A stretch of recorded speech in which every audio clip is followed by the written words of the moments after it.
What's going on, guys? One, love out to everybody. We got UFC 299, O'Malley versus Vera Part 2.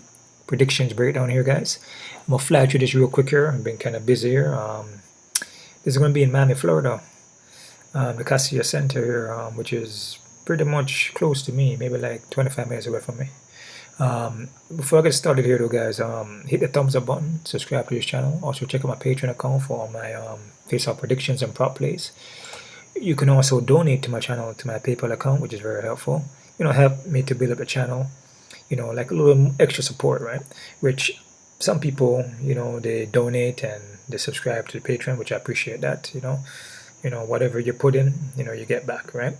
And next into whatever you put out is what you also get back. So remember to, show love, and the love you show is the love you get back. Hate, negativity, can't go nowhere with that. Love is the answer, and that's just how it is. That's the energy. It's a vibrational frequency. You speak it, you manifest it, you have it in your mind, your thoughts, whatever you project out, that's what you're going to get back. 100% guaranteed. All right. 14 fights here in the card, guys. Let's fly through this real quick. First fight here, we got Joanna Wood versus Maryna Moroz. This is a rematch here too, guys. Wood is more of a kickboxer here, but her ground game is not that good, and been submitted like 5 times. So I mean, it is what it is. Actually, she got submitted against Moroz by an armbar in their first fight. Moroz here,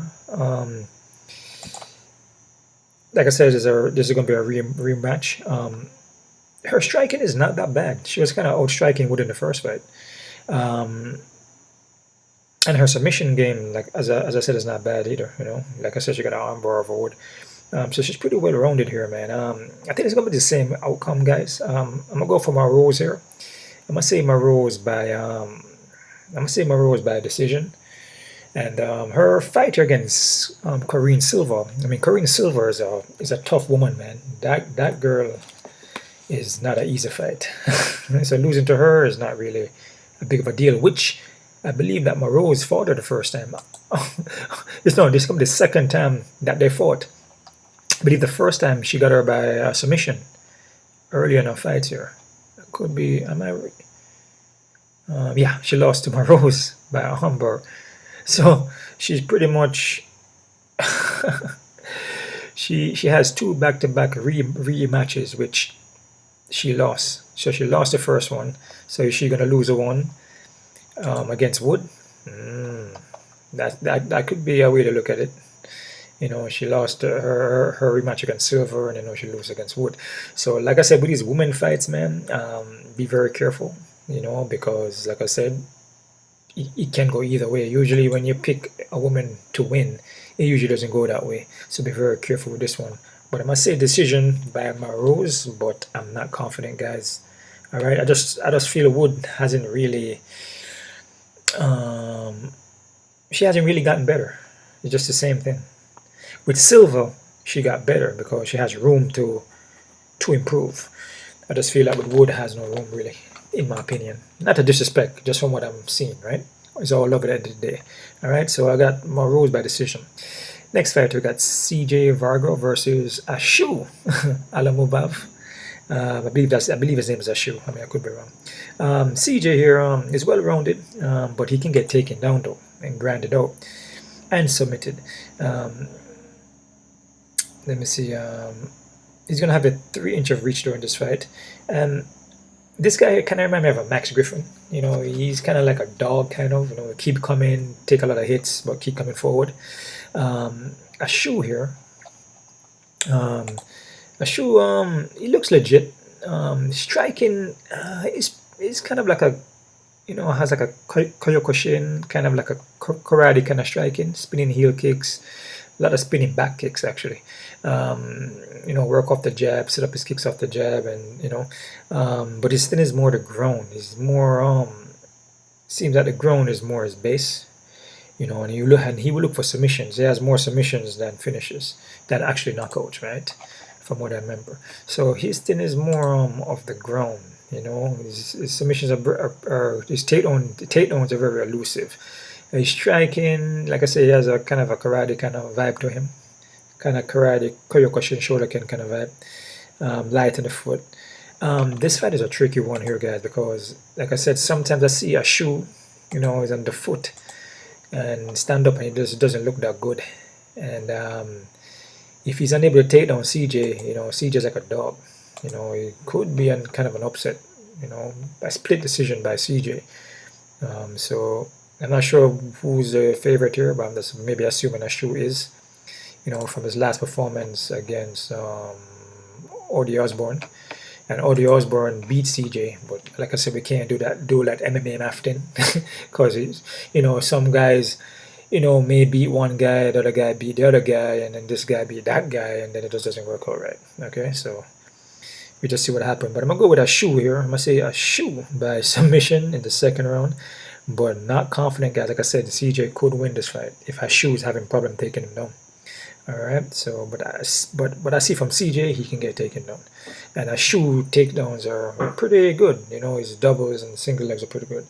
So Assu by submission, second round. Next fight we got Robelis Despaigne versus Josh Parson.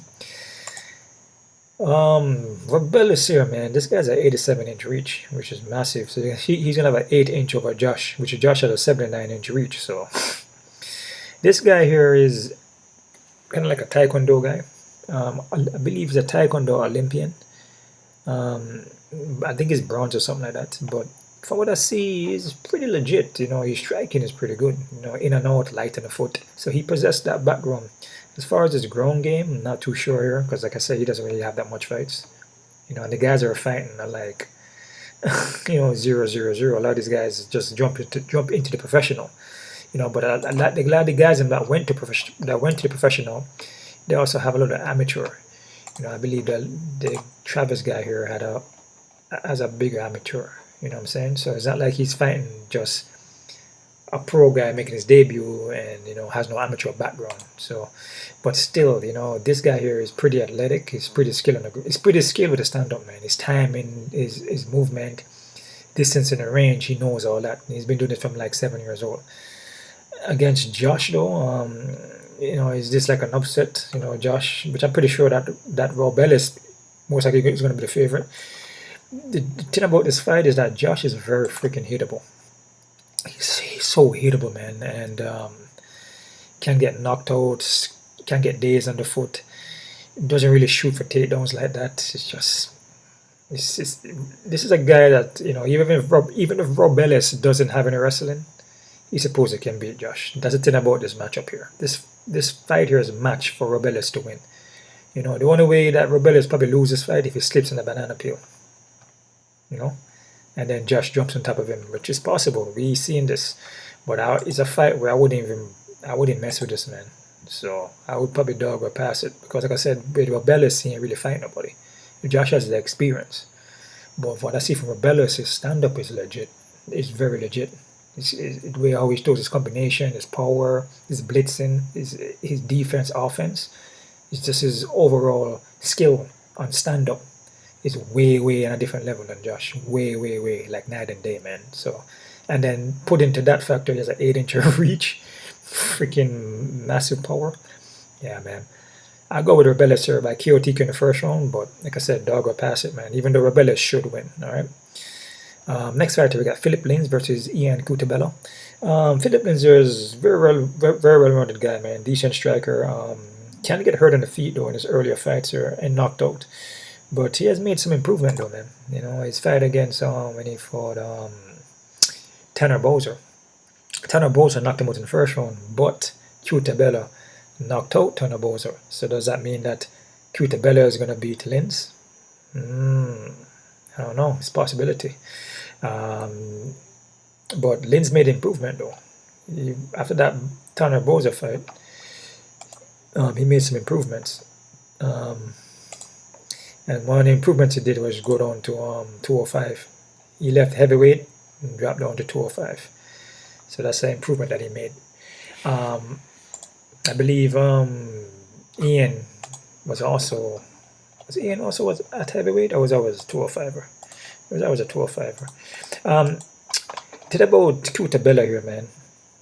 His fight IQ is not good, dude. Poor fight IQ. Will swing, go wild, go crazy in there and gas himself out. Can't get knocked out, can't get subbed. And I look at a guy like Lins. Lins is just seasoned striking, like he's just jab and set up and just composed and looks good at 205, man. So I mean, I'm gonna go with Lins here, man. I just feel Bella's IQ is just poor fight IQ, man. I must say Lins by KOTQ in the second round, but I'm not confident because, like I said, you know, Lins can get hurt in the foot, and if Bella throws overhand like he usually does and catches him, he could knock him out. So it is what it is. But Lins by KOTQ, guys, second round. Next fighter, we got Michel Pereira versus Michael Olajic. We got two Michels and Michael, just the A and E is a difference. Michel here, Pereira, light on the foot, man, has a, I believe he has a Taekwondo base. I believe it's a Taekwondo base he has, or a karate. It's a mixture. Could be capoeira too, but I think it's more of a Taekwondo karate base he has there. Very technical, flashy on the foot. Not as flashy like he used to be. He moved up in weight, so he doesn't really do all the flashy stuff too much anymore. But he's very technical though, and very powerful. Doesn't really gas out as much though as it did when he was fighting at a lower weight. I believe at 170. He will look for takedowns and submission too, man. But he has learned to maintain, you know, he maintained his cardio a little better now, because, like I said, he's moving up in weight. So, and he looks good at 185. You know, with Olajic here, Olajic, I'm probably mispronounced that. He's well rounded too, you know, and very heavy-handed guy. Will look for takedowns too, but he's more brawling, kind of walk you down in a straight line, kind of cross his foot. His footwork is not the same as Pereira's footwork. With Pereira, he uses footwork to set up from the outside, and he's light with it. He's smooth with the movement, and off the movement is where he set up all his techniques. With Michael Olajic, he's more just like, will swing punches and walk you forward, but if it connects, he could knock you out, right? He will also fade after first round. He usually try to finish you in the first round, and if he can't, then he can finish you in the second round, but he usually fade after that. I can see Pereira keeping this guy on the outside at his range and just touching him up. Just touch him up. And this is a guy in Michael Olajic who is very durable. So if you try to go in there and like finish him real quick, he could gas himself out. Like what happened when Chetty, you know, he had him hurt and Chetty blew his gas tank. Like I said, this guy has never been knocked out. He's never been finished. He's very durable. And it's a guy that, you know, he will bait you in, you know, just for you to blow your gas tank. Once you blow your gas tank, then he capitalizes on that and comes back and beats you. Okay, he's been knocked out one time. But he's a durable guy, though. So, Michel Pereira could keep him on the outside and touch him up. I mean, that's what I see. That's all from off the footwork and the movement. I just feel that Pereira is just a better stand-up, better movement, and his defense to avoid shots. I feel like with Olajic, he's going to be running into jabs and kicks, you know. But I must say that Michel Pereira by decision could be split. You know, I can see it go either way, to be honest. So be careful with this one, all right? Next fight, we got Petr Yan versus my boy, Kyler Phillips. Boy, Kyler Phillips has been looking good in these fights, man. That kid has been getting better, man. Muniz is very experienced, heavy-handed, can get flat-footed at times, kind of stutter steps, kind of walk you down, swing well. We'll look for the submission, Brazilian Jiu-Jitsu black belt, and he also will invest in those calf kicks. So he throws a lot of those calf kicks in your legs, right? My boy here, Kyler, though, Kyler is looking very, very good. Smart fight IQ, and he's improving. And he beat this guy named Roland Pavio. He actually beat that guy. Yang Dong Sung he beat, which Yang Dong Sung is like a friggin' beast, a phenom guy. That kid is very powerful, very heavy hitter, but you know, with good technique, movement, you can beat him, right? Which Kyla has that, you know. Kyla has more of a Taekwondo base, gonna have 7 inches of reach, which is massive.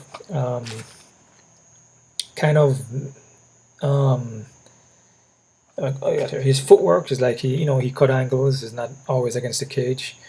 kind of sidestep you with toe spinning back, he's spinning heels. We use to box him.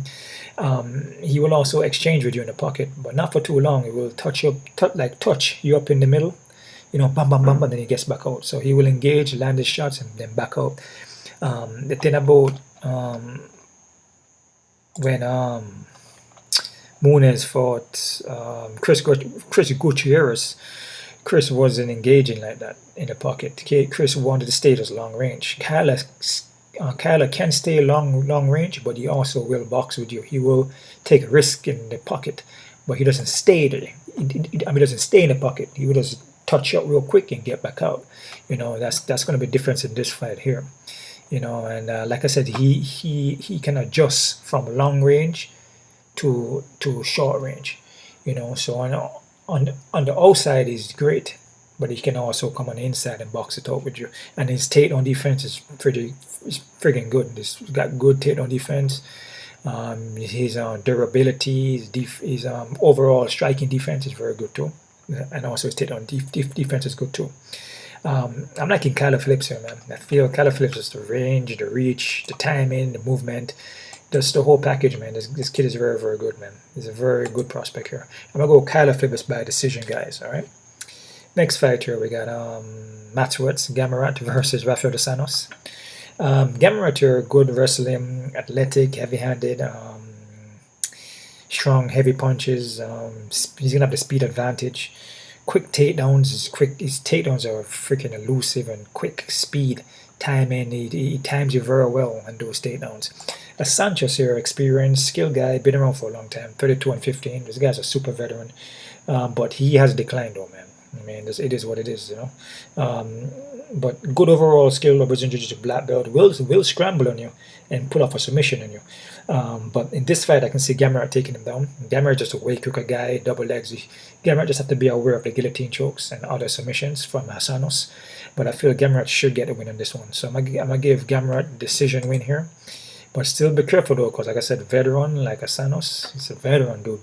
Like I always say in every fight, veterans, you can't count them out. And in every single fight I always mention, if you see the odds like 600, because I believe like Gamrot could be like 500-600. I wouldn't even mess with that too much, man, because we see it all the time, man. Guys with big old freaking 900s are losing, right? Like the last card with what's that guy named with Javad, you know, Javad Bazaret. You know, he actually lost the fight, right? Exactly.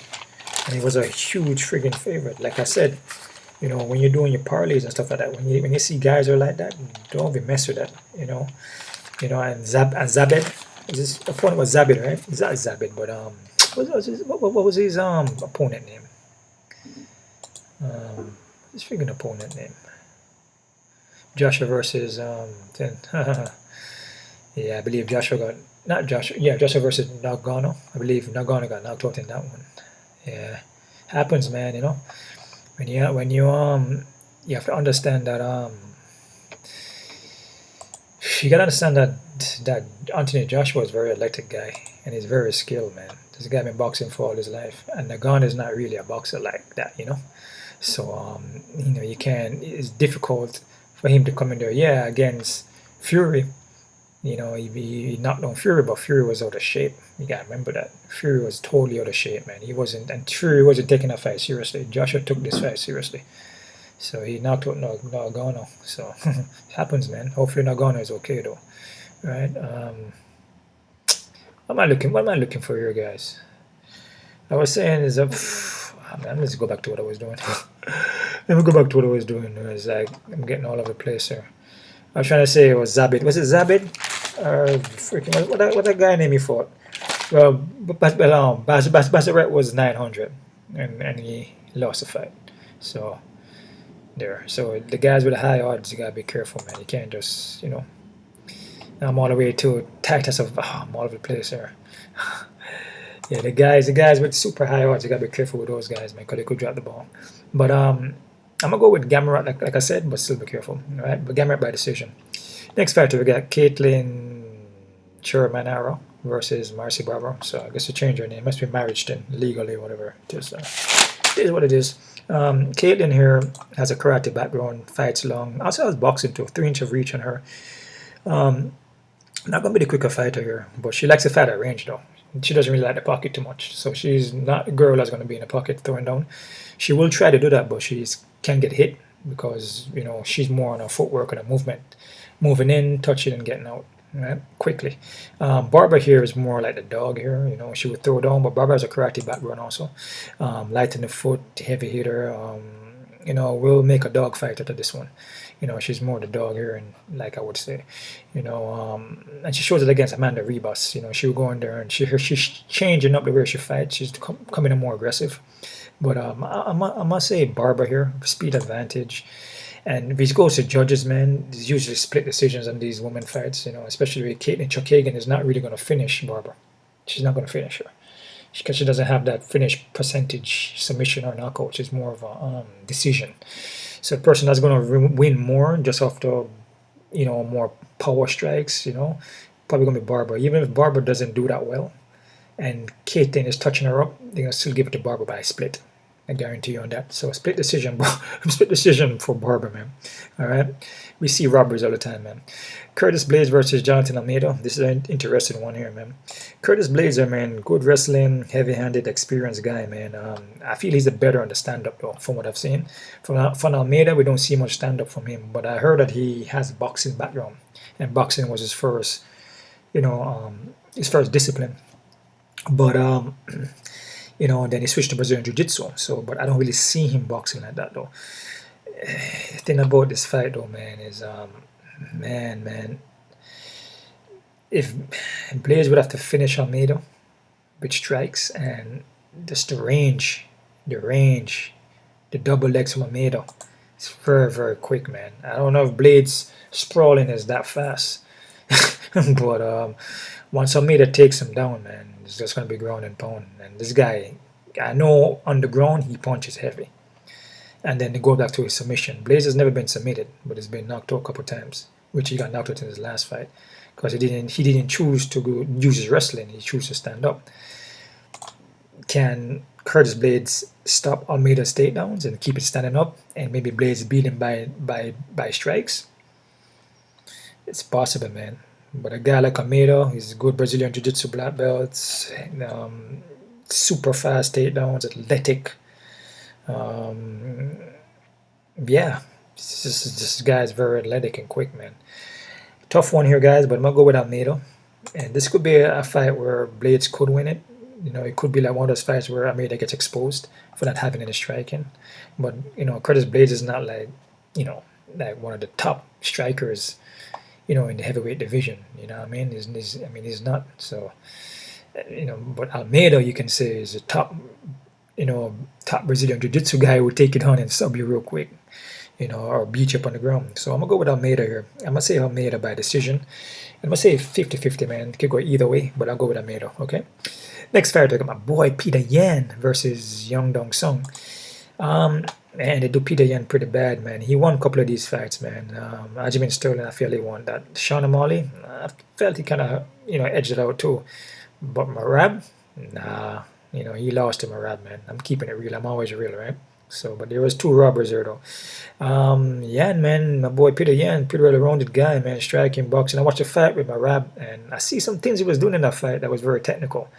Because, Merab usually runs through everybody. But like I said, Petr Yan kind of setting up little little moves and little sweeps and timing him for takedowns. So Yan was getting his own takedowns at Merab, but it was kind of slick, Yeah, it's a tough one because a guy like Sung here. Sung is a very powerful guy as far as like raw power. I believe he has a kung fu background, I believe, but he's very powerful though, and heavy hitter. But when I watch his fight against Chris Gutierrez was touching him up with just kicks alone. And there seems to be like a little IQ with like Sung, it's like not the best IQ. And I feel like if Yan comes in here and, pick his shots and, like look for openings and, kind of set traps here and there and with his movement, I feel Yan can get a little win here, man. But again, a guy like Sung is very powerful. But after fighting Dazavili, fighting Marab, fighting Song, I feel like it shouldn't be so bad, but so I'm gonna go with Yan here. I'm gonna say Yan by decision, guys, but I'm not confident. All right. Next fight here, guys. We got Gilbert Burns versus Jack Della. Gilbert Burns here, man. Well-rounded BJJ black belt. Striking has improved. Experience guy, you know. This guy's like a veteran too. The only thing about this though is his durability. That's the only thing. I can see a slight decline in his durability. It's just not really the same, you know. Can't really handle a hit too well. Body breaking down. A guy like Jack Della is like freaking. This guy is like come forward, bite down, and he can box. This guy's boxing base is not bad. Takedown defense has gotten better though. Against Basil, you know, had a little trouble with the takedowns, but he took that fight on short notice. But his takedown defense is not bad. Against Kevin Holland, that wasn't a split decision. He won that fight by unanimous decision, man. You know, all love for Kevin Holland, but just to be real, I just feel that Jack is a good prospect. Forward pressure, you know, heavy-handed, and is durable. You know, Burns is not durable, dude. So I'm gonna go with Jack Della. But again, still, this is one of these fights where we see veteran guys on these cards, and these upcomer guys, sometimes they would drop the ball when they face these veteran guys. But you gotta look in the veteran guys and see, you know, are they still durable? You know, and the guys that are fighting, is those guys good prospects? And yeah, like Della is a good prospect, and he can box, and he can work the body, and he's good takedown defense. He can get his own takedowns. You know, so a lot of these guys are skilled. You know, it's not like contender. You know, it's not like they're coming from the contender series just right away. You know, Della had a couple of fights before. You know what I'm saying. So, and he proved himself. You know, yeah. So I'm gonna go with Jack here. I'm gonna say Jack by decision. All right. Next fight here, we got Kevin Holland versus MVP Michael Page. Man, this is his debut to UFC. This is gonna be a good fight here, man. Holland is well-rounded, man. You know, he has striking on him. You know, I believe he said he was he was kung fu. You know, like that he learned, like guess like in, I don't know, like some club or something like that, school or something like that. But he can get flat-footed though. Those switch his stance, and he will look for takedowns. But the thing about the guy, you know, like Michael Page, I mean, MVP is pretty accurate, man, and that guy is a world-class kickboxer, man. Coming from point fighting, but he's friggin' legit. You guys timing kind of similar to Stephen Thompson, man. But I feel it's pretty similar. I'm not gonna say who's better or not, but it's pretty similar, if not the same. It's just that with Holland can get hittable. Like he's hittable, and the way how he stands and he's plant his foot, can't do that with Page. Page is gonna eat you up. If you're not pressure. But even if you pressure him, it's still dangerous too, because he'll counter you. You know, a guy like Michael Van Page, you know, he's high level striking, man, and his ground has improved. Holland would have to waste a victory, I would say, is probably push a high pace wrestling and look for submission, which Holland is a BJJ black belt. So, but you know, Michael Page fought a couple of BJJ black belts already. Gotti Yamauchi, Douglas Lima, you know, those guys are legit BJJ black belts. Even though Lima doesn't use it, but Gotti Yamauchi uses his black belts in his Brazilian Jiu-Jitsu a lot. Majority of his wins are by submissions, I believe. Yeah, man, I'm gonna go with Page here. I'm gonna say Venom Page by decision. I just feel with Holland, the fight starts standing up, and it's just bigger cage, and Page can move around and pick his shots and just touch him up, possibly even knock out Holland. There's a possibility, but I'm gonna go by decision though. The knockout is there for counter. I must say Michael Page for the win there, man. Like I said, it's just the footwork and the movement from Page. Holland doesn't move his foot too well. You know, it's kind of can get flat-footed. You understand? So, you know, and Page set up from off his movement, and he sees it, and sees the opening. If you're there like just flat foot in front of him, he's gonna touch you up. You know, and if you're over pressuring him, he's gonna counter you. So unless you're gonna push a higher pace wrestling, which Kevin Holland probably could do that, but that's not really his thing. Even though he's BJJ black belt, but it's not really his thing though. But he could do it though. Okay, let's see. Next fight here, we got Dustin Poirier versus Benoît Denis. Dustin Poirier, a skilled guy, well-rounded guy. He's a veteran, man. This guy pretty much fought everybody already. Not gonna go through it, but you know, he was in WEC also, so he's way back there. But he's taken a lot of damage, you know, over the years, man. A lot of damage, man. Got knocked out his last fight against Justin Gaethje. But he has boxing, though. His boxing is not bad, and his Brazilian Jiu-Jitsu is not bad either. So he has hands. But a guy like Denis that is fighting, Denis is freaking raw. And it's a guy that's improving quickly, like rapidly. You know, beating Thiago Mas, Matt Vola, Islam Bonfim, you know. One of the Bonfim brothers who was pretty much, was this a good brother? No, there's a next one that was undefeated.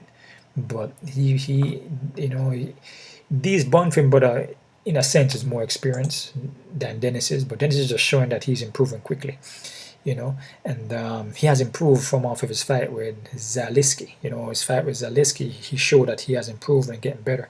I just feel that Dustin is not, you know, that Dustin is not really durable, and Denis is just freaking can take a licking and keep on ticking. And I feel Denis could take down Dustin and beat him up. You know, I can see that happening.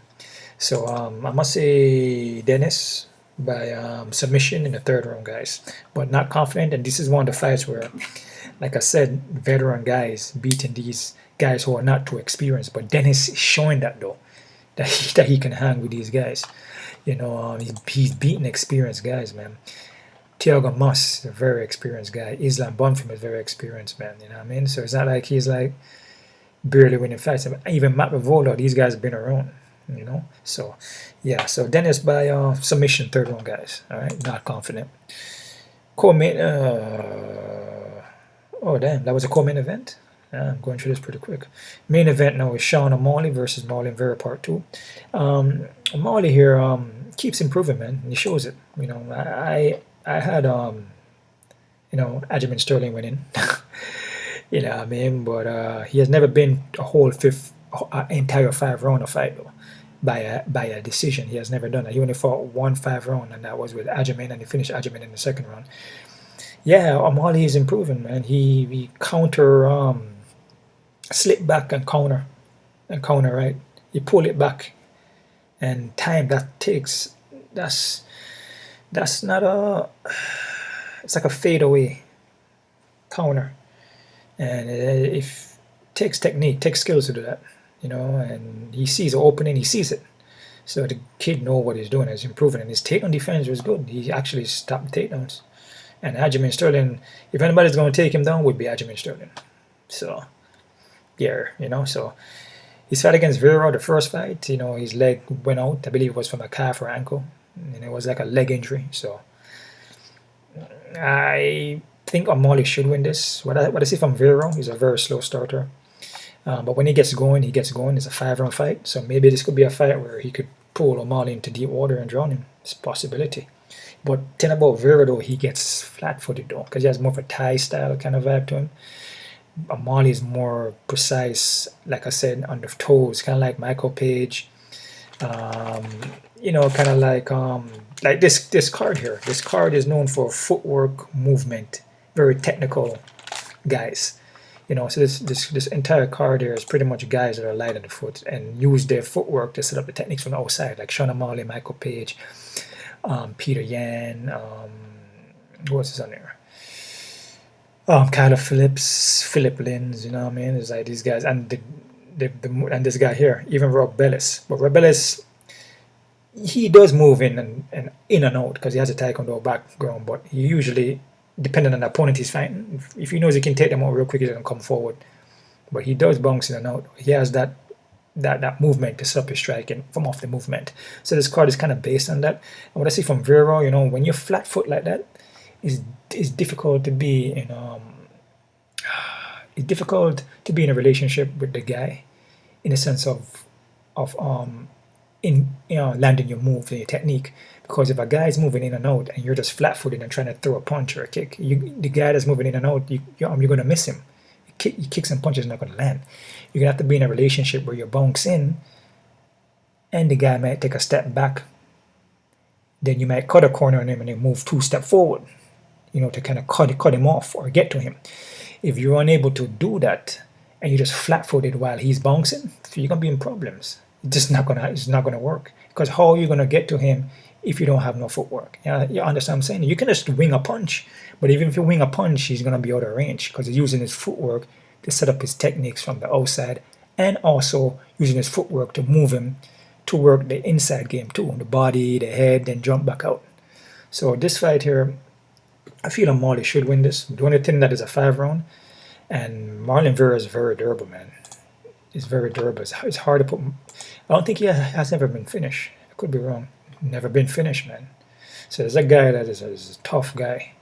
So O'Malley has never been 5 rounds. So that right there, like I said, man, fights like this, it's if he's unable to put Vera away, he has to be bouncing around for all those rounds. That's pretty much it. Can he do that? I don't know. For 5 rounds, 3 rounds, probably, yeah. 5 rounds, I'm not sure. But the thing about this fight is that Vera is gonna probably walk him down. You know, he's gonna more like walk him down, kind of flat-footed. You know, or he gets finished for the first time by O'Malley, catches him with a counter. It's a possibility. But I'm gonna go O'Malley here. I'm gonna say O'Malley by decision, but I'm not confident, and the reason why, because it's a 5-round fight, and if he goes to decision, you know what I mean, how does O'Malley look after 3rd? I don't know, because he's never went there before. So that's it right there, guys. Quick look at the odds there. Them crazy odds. Crazy odds. One look at you and again it's kind of Alright, man, let's see here. Them crazy odds here, man. Just Parisian. Robelis, -360. The more experienced guy here, you know, MMA is Josh. The more experienced guy on the foot, standing up with knockout power and good striking, is going to be Robelis. So play at your own risk. Me personally, I would leave it alone. Michel and Michel Pereira. Got Michel at 148 negative. It's not that bad. I mean, kind of could be a little close, a little closer, a little close fight here. You know, like I said, I feel either guy could win, but I feel like Michel with the movement, distance and timing, striking, and the footwork, he should be able to pull it off. Philipe Lins is the underdog. Kind of close even. I believe this fight was even. It's pretty much even, man. So I don't really see nothing wrong with this. I can see Cutabella winning this fight too. But I like Lins for more the IQ and distance and range, and also the techniques. Phillips and Muniz. Yeah, Phillips 200 and something. I feel Phillips should win this fight. I feel he's a way better fighter here, man. I mean, he shows it, man. Beaten. Who did he beat? He beaten. What's the last guy he fought there? He beat some tough guys, man. Even Young Dong Sung is a tough guy to beat. What's the guy he beat? I forgot his name. Come on, man. Freaking Ronnie Barcelos. That's a tough guy to beat. And Ronnie Barcelos had a tough fight against Christian Cunes, where he submitted him. See, that's so good. You know, Ronnie Barcelos is, man. And Kyler Phillips knocked him down in the fight and just looked very dominant. So, yeah. Yeah, Kyler Phillips at 200 or something. I don't see nothing wrong with that, but still be careful. Gamrot and Asanos. Gamrot is 500 or something. That is, see, you gotta be careful with this one, because Asanos is not no slouch. He ain't no slouch, man. So be careful with this one. But I can see why Gamrot is that high, the speed, double, single legs, quick. He's gonna be the quicker guy. But still, Barber 200 and Caitlin. I can see why, you know, this fight just, you know, Barber just touch her up 1 or 2 times with heavy shots. She's going to get a split decision.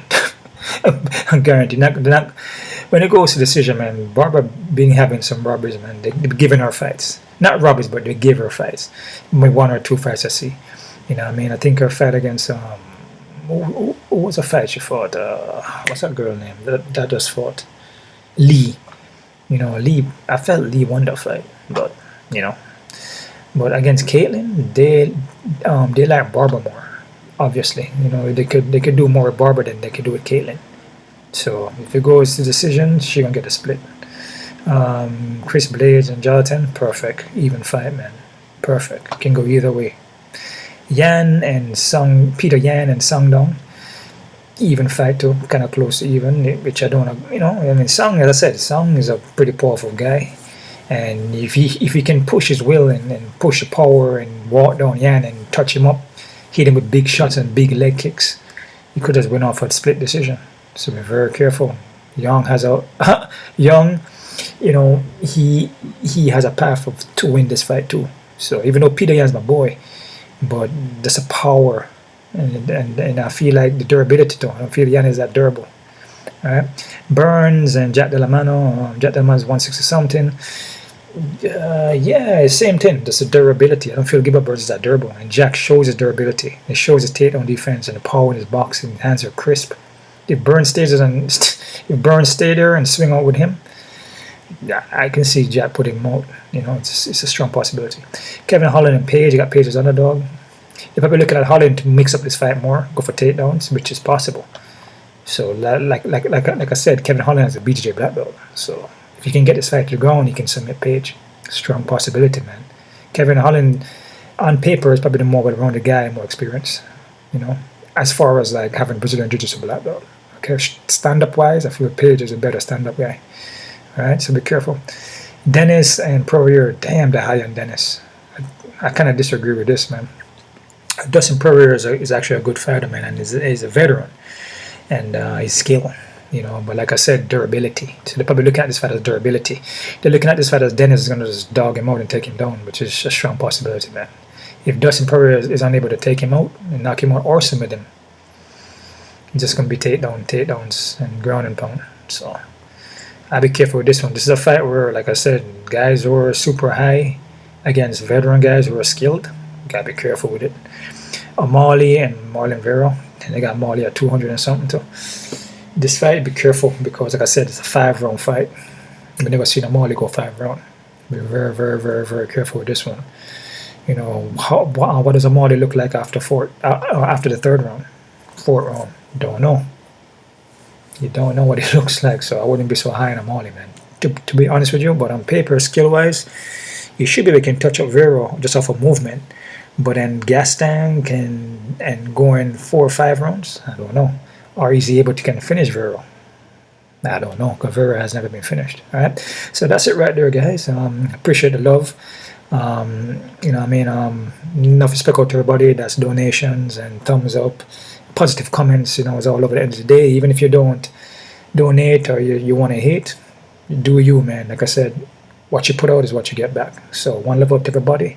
Keep on kicking, guys, and